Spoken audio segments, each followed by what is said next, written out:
Part two. Part two, the Philippines. Krister and Aldridge picked me up from the airport, the two team leaders I come to train. Driving through Manila, the crushing poverty hit me like a physical force. Makeshift shelters, children in the streets, the weight of human suffering seeping into my system with every mile. Within just days, I was drowning. That unshakable nothing can depress me frequency had crumbled, replaced by the grinding weight of sprawling cities, endless survivalism, relentless urban noise, and sensory overload pressing in from all sides. We switched Airbnbs, trying to find relief, but the city remained relentlessly hot, noisy, and just wrong. Then the Kundalini overwhelmed me again, and once more. Amy had to heal me from the crisis halfway around the world. This is why finding your tribe on the path is essential, not just for healings from high-level followers, but also to get mentorship and find other kindred spirits who share your deepest commitment to awakening. Not to mention, the quality of a guru's followers reveals everything about the teacher too. But sometimes the immediate environment can block even the most committed spiritual community from functioning at its highest level. Desperate to escape Manila's heat, we headed to Tagaytay, a town perched in front of an active volcano high atop a mountain, where the weather was much cooler than down below in the messy big city. The change was immediate. I could actually breathe again. I rented a 4-bedroom house for the team, covering all expenses since most of them lived paycheck to paycheck, with some not even having $5 to their name. This was a country, after all, where brain surgeons earned less than $5,000 a month. I began understanding why American companies outsourced here. Filipinos excelled at customer service. They were naturally subservient, sensitive, excellent at following orders and nurturing. But creative thinking and entrepreneurship, that wasn't their strength. Slowly, the horrible realization crept in that my team wasn't going to accomplish what we needed. Neither was I. I was suffering too much from the environment and the harsh internal energies to work effectively. I made a catastrophic mistake.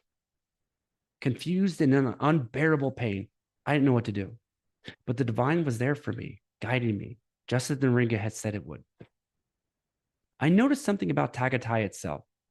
The town was heavily dedicated to St. Mary, and Marian convents dotted the entire landscape, including a 50-foot statue of the Virgin Mother. When I started praying to her, I could actually feel a deity's presence responding as energy into my system from above. For the first time in my spiritual journey, divine feminine energy was flowing directly into my awareness. But my body kept turning against me.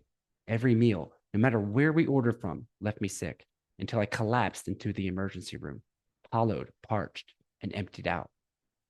In the ER, a soft-spoken nurse rushed to my care and took care of me with an energy that steadied my body and softened my soul. When I asked the nurse her name, she smiled and said, Mary. In that instant, I knew the Divine Mother had placed her hand upon me, and I wept with gratitude and comfort. But the Divine Mother herself couldn't stop this barrage of callous feelings, quick financial depletion, lost time, and deep regret I was being pummeled with. Before giving up on my grand plan, I booked a one-on-one session with Eva. In that session, she could sense a lot of fear in my system and began working on me for an hour, relaying back to me all of the thoughts I'd been having during the trip. She's that powerful, remember? Eva identified that my energy system had become contracted from exposure to lower vibrational energies and excessive mental analysis, which was blocking optimal energy flow and slowing my spiritual progress. She performed specific work to open my heart center and entire energetic system, explaining that when the system is contracted, energies get stuck and linger too long. But with an open system, transmissions work more effectively, emotions process and clear much faster, and reaching one's highest truth happens with greater speed, since the energy doesn't have time to spend just opening and clearing blockages first. It lit me up stronger than any other session I'd ever had, and I was unmistakably high after that clearing. At the end, she told me I needed to surrender my experience and let God take the wheel. It's not a suggestion, she said. It's a requirement on the path.